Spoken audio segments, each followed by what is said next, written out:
Yes, I just time for like 2 or 3 questions. Yes. We're getting reporting that the administration is considering No announcement to make on any issue related to that right now. Can I ask you, can you talk a little bit about preparations? Hey! Any information you can give us about how Trump prepared, how he read his speech, who's going as guests, who's going to visit him? Well, all I can say is that President Trump is the greatest orator we've ever had in the Oval Office. Every time he's done one of these addresses, Americans have been overwhelmingly blown away, excited, thrilled. And it's an opportunity for President Trump, as only he can, to lay out the last month of record-setting, record-breaking, unprecedented achievements and accomplishments that have made this opening to the presidency the most successful opening to any presidency that we've ever seen in American history. Stephen, can you confirm that top aides for the president are discussing the military meeting? No announcements to make on anything related to that issue right now, but I will say that public polling is showing that Americans overwhelmingly support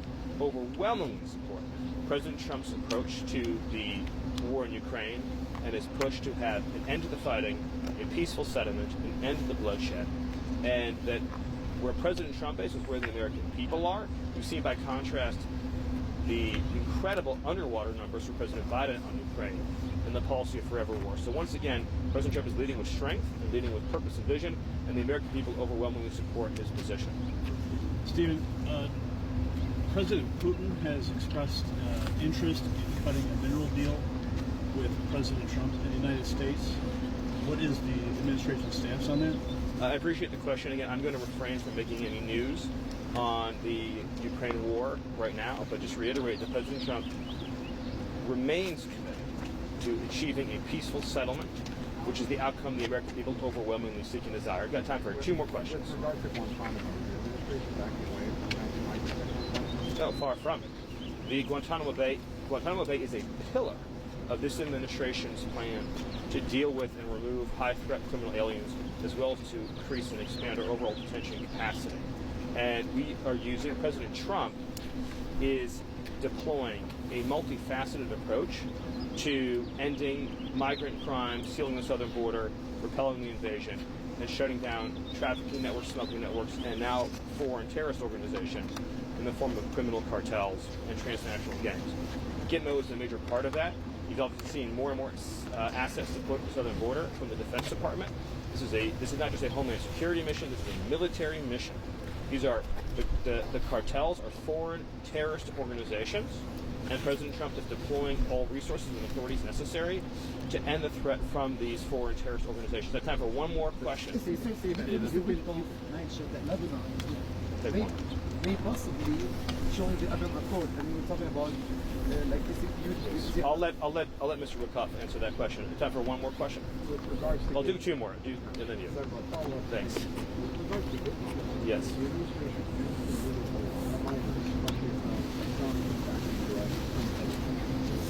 So none back to the U.S. That's not. No. It's important to understand. No. It's important to understand about Gitmo is that this is an immigration detention facility. So the objective is to get high-threat criminal aliens out of the United States. Not only them, but this is a major part of it. Put them into a facility that is safe and secure for some of the most dangerous organizations and entities on the planet, and then find an ultimate and final destination for those aliens. So we're talking about, I don't want to get into any operational details, but you're talking about individuals. Well, not exactly in a sentence. If they were this close as we are right now, and they had the ability to grab a sharp object, they would kill the person that far away in half a second. That is how dangerous they are. If they are not in a state of constant control, physical control and monitoring, I mean, you give them a pair of eyeglasses, they would break off a piece of the eyeglass and they would stab someone right through the neck. I mean, that's how dangerous these individuals are. And they're here in our community. So we're getting them into a secure facility. Gitmo's also set up by Congress to handle migrant processing in a more general way, too. And we're working on building out that capacity. Well, the emphasis right now is on these very high-threat criminal aliens. I just want to underscore that President Trump, he's made the designation, trained Aragua, MS-13, 6 criminal cartels in Mexico are now all designated as foreign terrorist organizations.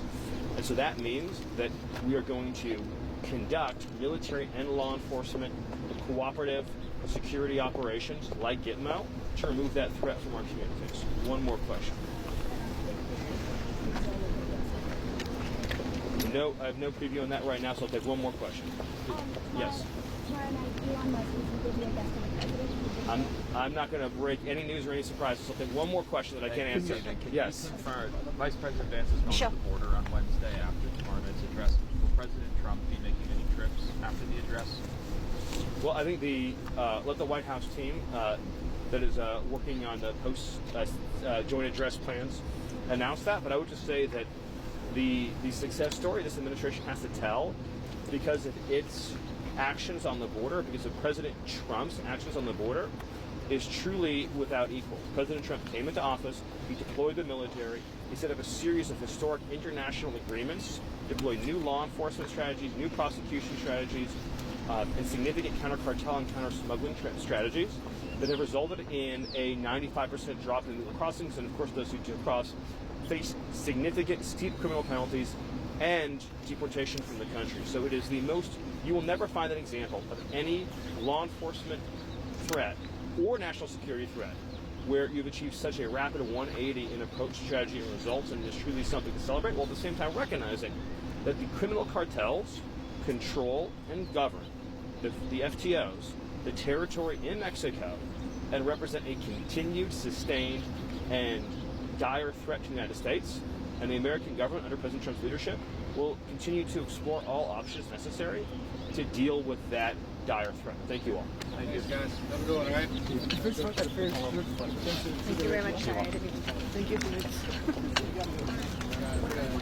I don't know.